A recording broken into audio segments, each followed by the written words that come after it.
Small businesses have accounted for all the job growth in the US since the COVID-19 pandemic began. Big companies have actually cut jobs over the past 2 years.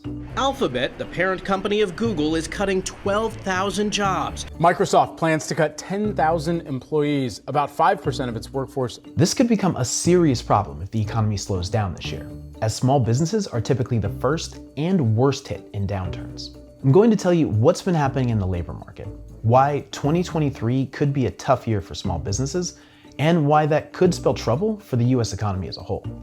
Let's get into it. Since February 2020, small businesses, companies with less than 250 employees, have added more than 3.6 million net jobs, meaning they've hired over 3.6 million more people than have been laid off or quit. Large businesses, those with 250 employees or more, have cut 800,000 jobs in that time. Not only that, small businesses account for about 80% of the 10.5 million job openings in the US as of November. As Jefferies chief economist Annetta Markowska puts it, small businesses are literally holding up the labor market.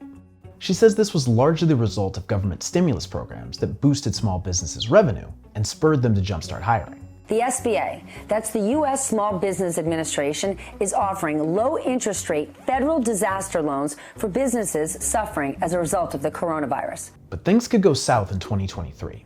The Federal Reserve, World Bank, and IMF are all predicting the US economy will slow this year, and many large financial institutions are predicting a recession. Small businesses are more exposed to a slower economy because they typically have less resources to fall back on if consumers aren't buying their products. Right now, they're facing an environment where workers are demanding higher wages, the cost to borrow money is increasing, and banks are becoming stricter about lending. Big companies have lots of cash stashed on their balance sheets, but as financial markets turned last year, many pulled back on hiring, and some started announcing layoffs.